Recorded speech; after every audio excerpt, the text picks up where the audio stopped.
सवाल उठाया किसी ने कि आगे क्या करना है, रास्ता क्या है। मैं बताता हूं आपको। सबसे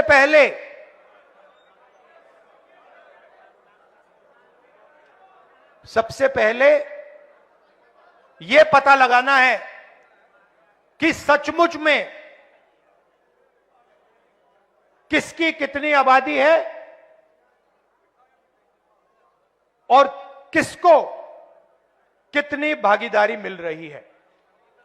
और यह पता लगाने का एक ही तरीका है, उसका नाम है जाति जनगणना। और यह बिहार वाला जो जाति जनगणना है, मैं इसकी बात नहीं कर रहा हूं। जाति जनगणना देखना है तो तेलंगाना वाला देख लीजिए। तो जाति जनगणना क्या है, मैं आपको समझाना चाहता हूं। जाति जनगणना सिर्फ सर्वे नहीं है, पहला कदम है। जैसे चोट लगती है, मैडम आपको कभी चोट लगी है, हाथ टूटा है कभी आपका, आप अस्पताल गई थी, डॉक्टर ने पहले आपसे क्या कहा, एक्सरे कराना है, कहा नहीं कहा? किसी को चोट लगती है, डॉक्टर पहली चीज कहता है भाई देखो एक्सरे कराओ। तो पहला कदम एक्सरे का है। जाति जनगणना हमें यह बता देगा कि दलित कौन है, आदिवासी कौन है, पिछड़े वर्ग के लोग कौन है, माइनॉरिटी कौन है, जनरल कास्ट कौन है, गरीब जनरल कास्ट कौन है, यह सब पता लग जाएगा। उसके बाद हम दूसरा काम शुरू करेंगे। हम हिंदुस्तान की सारी संस्थाओं की लिस्ट निकालेंगे, इंस्टीट्यूशंस की लिस्ट निकालेंगे, चाहे वो जुडिशरी हो, ब्यूरोक्रेसी हो, सब इंस्टीट्यूशन की लिस्ट निकालेंगे। उसमें पता लगाएंगे कि मीडिया में दलितों की असलियत में कितनी भागीदारी है, कॉर्पोरेट इंडिया में असलियत में दलितों की कितनी भागीदारी है, ब्यूरोक्रेसी में असलियत में कितनी भागीदारी। सर, राहुल गांधी 18 दिनों में दूसरी बार बिहार आए हैं और आते ही आज फिर जातीय जनगणना को लेकर सवाल खड़ा किया। पिछली बार भी उन्होंने जातीय जनगणना को लेकर बातें कही, आज भी उन्होंने जातीय जनगणना को लेकर कही, और कहीं ना कहीं जातीय जनगणना पर हमेशा सवाल वो खड़ा कर रहे हैं। देखिए, राहुल गांधी जी 2 बार आवे या 200 बार आवे, उनको सही चीज़ों की जानकारी प्राप्त करनी चाहिए बोलने के पहले। आज वो जातीय जनगणना पर प्रश्न कर रहे हैं। कल जब कांग्रेस पार्टी राजद और जदयू सरकार में थी, उसी समय जातीय जनगणना हुआ था जिसका श्रेय राहुल गांधी की पार्टी ले रही थी। उस समय तो उन्होंने नहीं कहा था कि जातीय गणना सही नहीं है। तो निश्चित रूप से अपने आप को वो दुविधा में डाल रहे हैं या अपनी स्थिति को नहीं साफ कर पा रहे हैं कि वो क्या चाहते हैं। निश्चित रूप से जातीय जनगणना हुई है और पूरी तरह से नीतीश कुमार ने इसको बारीकी से करवाने का काम किया है और सभी पहलुओं को देखा गया है। तो राहुल गांधी को ठीक है, अपना मनावे किसी का जन्म तिथि पुण्यतिथि, उसके लिए कोई दिक्कत नहीं है, लेकिन उन्हें समझना चाहिए कि बिहार सरकार बहुत मजबूती से बिहार के विकास के लिए कटिबद्ध है। बिहार में बड़ी बड़ी योजनाएं प्रधानमंत्री ने दी है और लगातार बिहार को फोकस में रख के इस बार बजट भी बना है। कांग्रेस पार्टी के दूसरे राज्यों के लोग ही बोल रहे हैं कि बिहार को विशेष पैकेज दिया जा रहा है, बिहार को अधिक से अधिक मदद दी जा रही है। तो बिहार बहुत मजबूती से आगे बढ़ रहा है नीतीश कुमार के नेतृत्व में। इस बात का डर उन्हें सता रहा है और उन्हें लगता है कि लालू यादव और राजद भी उनको तवज्जो नहीं दे रहा है। सीटों में कहीं ना कहीं काफ़ी अंतर आने वाला है उनकी पार्टी में, इसलिए वो इस तरह की बातें कर रहे हैं। राहुल गांधी की तो पार्टी समाप्त हो चुकी है बिहार में, कांग्रेस है कहाँ? कांग्रेस में जहाँ संगठन में 6 साल 10 साल तक पार्टी का संगठन नहीं बनता हो, पार्टी रहता है क्या? तो निश्चित रूप से राहुल गांधी को अपने पार्टी को देखना चाहिए और इस तरह की उटपटांग बातें नहीं करनी चाहिए, क्योंकि जातीय जनगणना पर पूरा फोकस हमारा है और हमारे प्रधानमंत्री जी सबका साथ सबका विकास में विश्वास रखते हैं और जितने भी नीचे के साथी हैं, नीचे पायदान के लोग हैं, उनको आगे बढ़ाने का काम कर रहे हैं। सर, आपने कहा कांग्रेस खत्म हो गई है, लेकिन पूर्णिया सांसद पप्पू यादव कह रहे हैं कि अब तो कांग्रेस को नेतृत्व करना चाहिए। पूर्णिया सांसद कहाँ है, किस पार्टी में है? कांग्रेस में है क्या? अभी तो कांग्रेस में लटक बनना चाहते हैं, लेकिन कांग्रेस पार्टी नहीं लटकाना चाह रही उनके वजन को देख करके।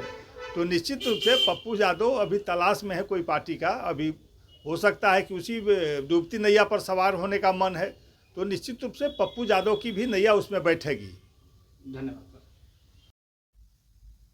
सर। राहुल गांधी पिछले 18 दिनों में जो है 2 बार बिहार आगमन हुआ और इस बार भी जो है उन्होंने जातीय जनगणना को लेकर एक बार फिर से सवाल खड़ा किया है। क्या कुछ कहेंगे सर इस पूरे मामले पे? देखिए, आज देश के नेता प्रतिपक्ष राहुल गांधी जी महान स्वतंत्रता सेनानी जगलाल चौधरी जी के जयंती समारोह में शामिल होने के लिए पटना आए थे और उस दौरान उन्होंने जो बातें कही जाति जनगणना को लेकर, ठीक ही कही। और जैसा कि आप जानते हैं, 17 माह के महागठबंधन सरकार ने हमारे तेजस्वी यादव जी का प्रण था, बिहार सरकार ने जाति आधारित सर्वे कराने का काम किया। सर्वे उपरांत दलितों के लिए, आदिवासियों के लिए, अति पिछड़ों के लिए, पिछड़ों के लिए आरक्षण का सीमा बढ़ाकर 65% करने का काम किया और उन बढ़ाए गए आरक्षण की सीमा को केंद्र सरकार को भेजा गया कि भाई आप इसे संविधान की 9वीं अनुसूची में शामिल कर दीजिए।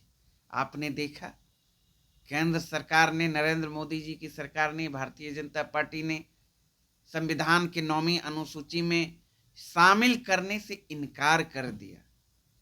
वहीं नीतीश कुमार जी एनडीए में जाने के बाद खामोश हो गए, भाजपा के सुर में सुर मिलाने लगे और बिहार सरकार ने जो कराई जाति आधारित सर्वे गणना, उनको महत्वहीन करने का काम किया।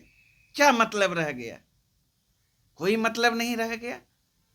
जाति आधारित गणना जब कराया गया था, जिस उद्देश्य से हमारे आदरणीय नेता तेजस्वी यादव जी का जो संकल्प था, प्रण था कि जब एक्सरे हो जाएगा हर जाति धर्म समूह के लोगों का, किसकी क्या स्थिति है आर्थिक रूप से, शैक्षणिक रूप से, हर दृष्टिकोण से, उस अनुरूप नीति बनाया जाएगा उसको मजबूती प्रदान करने के लिए।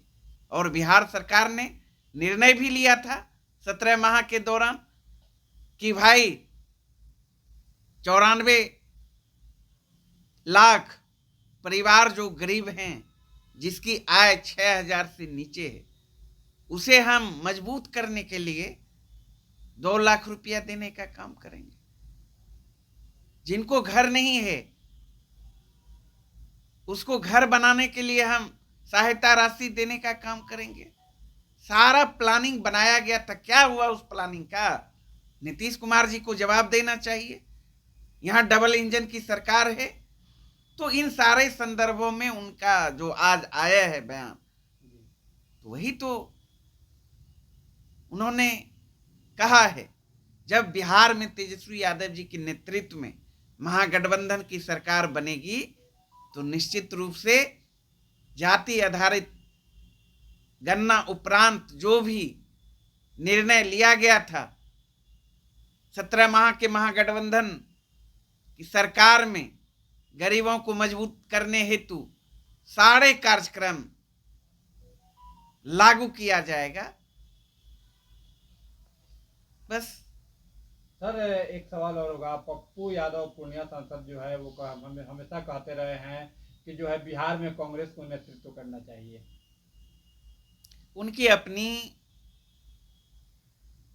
अभिव्यक्ति है, अभिव्यक्ति की आज़ादी है। यहाँ अपने अपने विचार लोग रखते रहते हैं।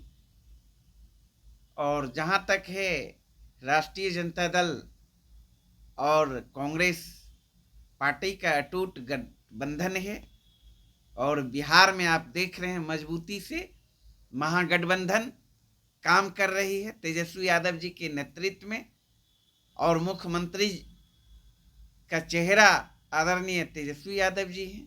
इसमें कहाँ कोई दिक्कत है।